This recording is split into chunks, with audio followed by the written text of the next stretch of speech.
Years ago, when the Three Strikes Law was presented as a logical solution to violent crime in California, many people voted for it, but the return, they say, has been other than what was promised. Upon Three Strikes implementation, families found themselves taking long drives for visits, accepting collect phone calls, and mailing money for commissaries across the state to family members jailed for as long as 25 years to life for petty theft crimes, including pizza and bicycle thefts.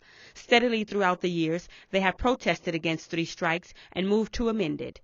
Jim Benson, the vice chairman of Citizens Against Violent Crime, is one of them. I believe that Proposition 66 restores the Three Strikes Law to what California voters originally intended and proponents promised 10 years ago, a law that keeps violent and serious criminals in prison, and that we're going to be saving taxpayers billions of dollars over the next decade by doing just that.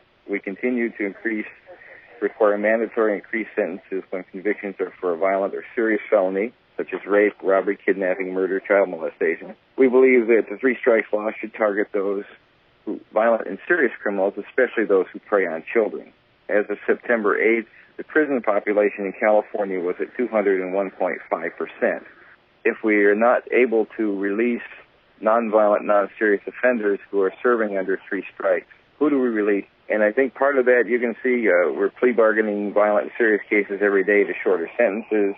The new governor is even having the propensity to release more murderers than any governor has in several terms. Benson speaks about racial disparities and Three Strikes. It's obvious by the statistics that if you're black, you're 12 times more likely to have received a life sentence under Three Strikes, and if you're Caucasian, if you're Hispanic, it's almost double the likelihood that you'll receive a life sentence under Three Strikes.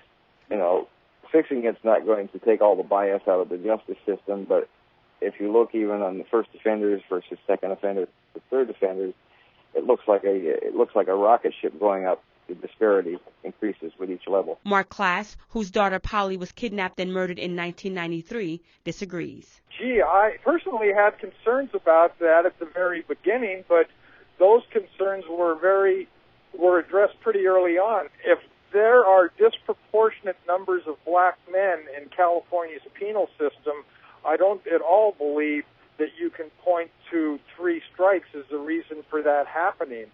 I think that there are probably other social reasons and other reasons for that as well.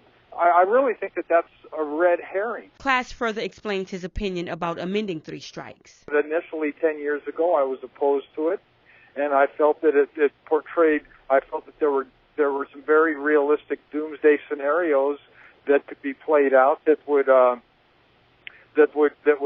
adversely affect the California citizens. But in retrospect, I believe that I was wrong. That Three Strikes works very well, and I don't think you need look any farther than the fact that our prison population has evened out over the course of the last 4 years. Our crime rate continues to go down, and we continue to put less and less as opposed to more and more people in prison. How is it faring for you with your family? I understand that your father is for Prop 66. Yeah, that's right. He is indeed in favor of Prop 66, and I think that he's grossly misinformed and being manipulated by other individuals that are in favor of that proposition. For more information about Proposition 66, visit amend3strikes.org or keep3strikes.org. For the KPFK Midday News, I'm Sister Charlene Muhammad.